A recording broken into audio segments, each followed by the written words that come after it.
Hello everyone, and welcome back to our second part of the Helping with Heroquest series. Last session I painted the Barbarian and showed you how to do a beginner model and level it up to a little bit higher grade as well, kind of like a beginner plus. So if you've not seen part 1 with the Barbarian, I do recommend you see it before this one, as there is a lot of key elements that really help you with this project. To keep things simple and help people build a collection, we're going to stay with 2 theme coats as our paint line, and funnily enough, while recording our Barbarian video, we got delivery of the brand new Dark Art set, so more on those in the future.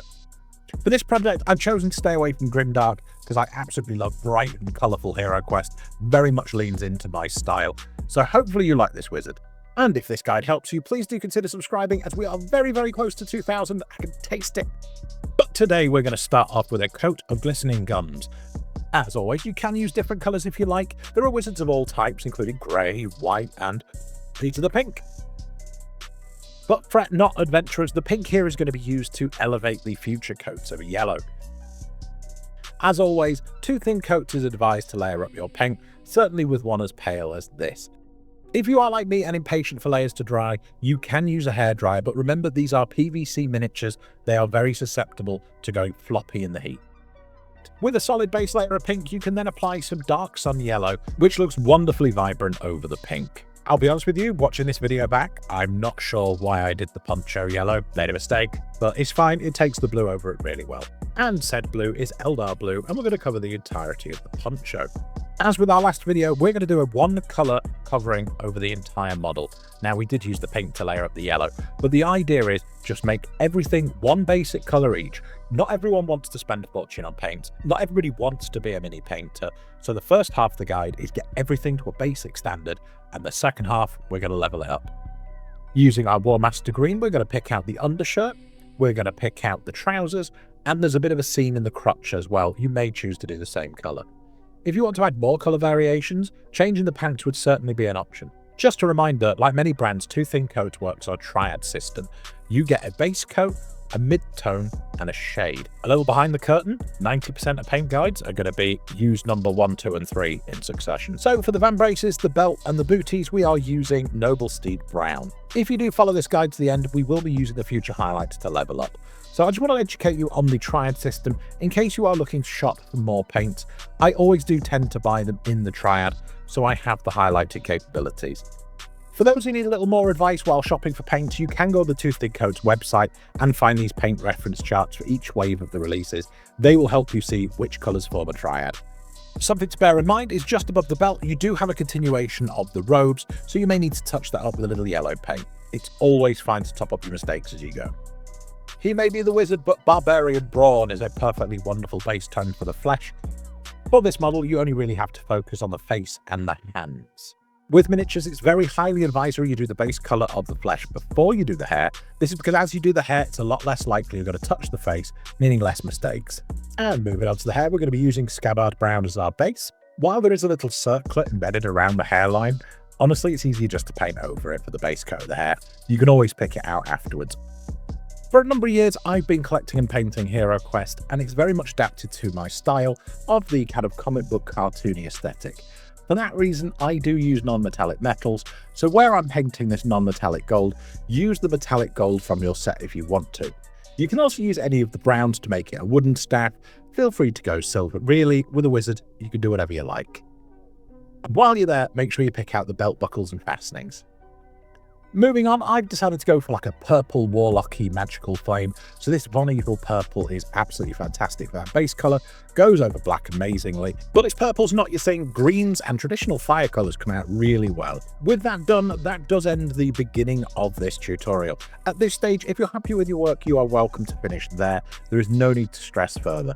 This is the very minimum. I've covered everything in paint side of the video. From here on, we're going to elevate this with some basic highlight shades, a little dabbling in specialist techniques, and I want to make that fire pop. Okay, before we move on to the more complicated stuff, I need to address something that's going to be very important for the rest of the video. It may seem like I'm jumping between wildly different points of the painting session, but there's a good reason behind it. Maybe it's the fact that my parents were completely blind to the fact I possibly have ADHD, or there's a logic. Stick with me, I'm hoping it's going to be the logic. So let's use this as an example of a typical miniature you will be painting. Right here in the green zone is the most dry. We move to the yellow, to the amber, and then into the red. how wet the model is. So this is when you're painting the miniature, the bit you just painted, the bit that you're moving on to. Because I paint on stream and I like to paint quickly and efficiently, I will start in the green area where it's dry, paint there, then I will move to an opposing area which is not going to conflict with that area. While I was applying paint on the original segment, the next segment has dried. It could be a feature of the model, it could be a limb, it could be a side, whichever way is not going to interfere with the moisture of what you just painted. Now, these overlaps in the middle of my quadrant, these overlapped areas here represent boundaries between wet and dry areas where you may be able to contaminate or blend the paint. Keeping a good distance apart will really help beginner painters focus on their primary layers. However, expert painters may choose to work in wetter areas to increase the quality of their blends. So it's time to level up our blue highlights with some Relic blue. For those new to highlighting, it's the art of selecting the most light-rich areas, normally the raised areas of your model. So here I'm picking out all the raised areas with the paint, and I'm leaving the darker recesses, the shades, the darker blue we had previously applied. And for the undershirt, we're going to go back to the green shades with Legion Green. Again, all the raised areas, leaving the shades in the recess. Models with multiple layers of the same textures, normally fabrics for overlaying robes, shirts, trousers, they can be a little difficult to make the colours stand out, especially in the boundaries. But later on in this video, I'm going to show you a little way of sneaking past that, making it stand out a lot bolder than it would do previously. For the next bit, we're going back to our browns with Bootstrap Brown. Now, when you're working on leathers, you do need to remember here that wear and tear is perfectly natural. So while we are going to be working on edging the raised areas for where the light hits, any little scuffs or slight mistakes you make, it would just look like worn leather. So go easy on yourself. And go back to the spell effect, we are using Enchantress Purple. If it wasn't for this IKEA wizard colour scheme that HeroQuest put forward, I love using this colour on cloaks, ponchos, any kind of magical-esque or regal fabric. With this fire, I want a really natural blend, because fire's not solid, it's full plasma, so its light behaves differently. For that reason, while it's still wet, we're going to add the next highlight. Amphora Red is really going to give us a little blend of magical with a little potency in fire and heat. Perfectly symbolic of the spell Fire of Ra. After a very good shaking, we're going to use Emperor Red in the exact same way, applying it while wet, but further up the tips. We're going to create a nice gradient from purple through the deep reds into a bright red. With a few different colours, a pop of brightness and some gradual blends, this is really taking shape. So while that dries, using the Wasteland Brown, we're going to put some more scratches and highlights into our leather, particularly focusing on the top of the flaps of the pocket, the edges of the Vambraces, and the end of the belt straps. With the fireball now dry, adding Centurion Red will allow us to create some sparks, an area of excitement. When you do a fireball, traditionally, or any fire element, you keep the centre of the mass the warmest part, the brightest part. However, when I paint magical fire, I like to do the opposite. My reasoning for this is that the wizard would have the most control over the centre of the spell, and what's escaping his control is more violent and uncontrollable magic. So I like the idea of that being slightly more dangerous. If you've still got some dark sun yellow on your palette, put some of that on the tips as well. Using dwarf flesh, we're going to give this guy a little facelift, bringing his nose, brow and chin forward, giving him some nice definition. Not forgetting a highlight on the knuckles and the fingers as well. While we're at it, let's make his hair silky smooth with a highlight of Bootstrap Brown. You can use the tip to do vertical lines to highlight, but you may find it easier to use the side of the brush. Using the side of the brush is definitely a way of keeping your brushes in better condition for longer. Having painted the hair just now, I remembered that in the beginning of the video, we forgot to pick out the circlet. For this, I've just used a very, very light grey, as I'm working my cartoony style, but you should really use a silver if you're going for a metallic approach. The headband just goes right around the back and a little bit on the brow. And with our bright yellow, our Skulker yellow, we're going to be picking out highlights in the robe, making sure that it stands just as brightly as the blue. For the eagle-eyed among you, or those who have this model already, you will notice there are some embellishments across the chest. We will be coming back to those and picking those out individually. We can't let this man's luscious locks be washed out by the yellow and blue, so we are going to highlight this with Vambrace Brown, focusing on the edges of the skull at the top, either side of the scalp. That's where the most light's going to hit. At this time, I'm going to use some of this sepia liner paint I'm going to mix into a wash. It's not naturally a wash, you have to mix it in.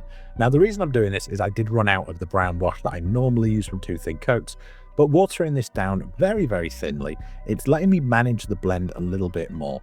So it's just smoothing out some of the paintbrush lines and some of the harshness of the highlight. And when fully dried, I can come back in with the highlight and reassert the values I want. Following that, I'm going to go to one brighter shade of our golds and highlight up the stat. And I'm going to do that a couple more times till it looks shiny. For those using metallics, you can use a brighter gold or mix in a really shiny light silver.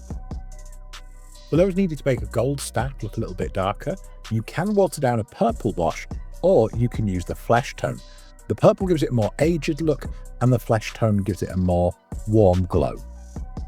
Now, to paint the embossing and the decoration of the robe, all I did was mix a bit of the previous red in with our last yellow. We're going for this kind of warm sunsetty orange.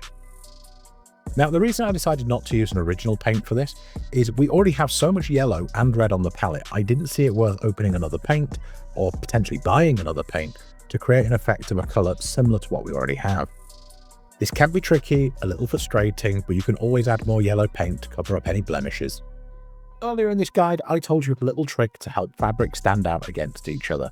And that trick is to water down some brown paint or use a dedicated line of paint, not a wash, to edge the recess. When I say edge the recess or to panel line, you're talking about the groove in between the two adjacent surfaces. To put it most simply, you are manually painting your shadows.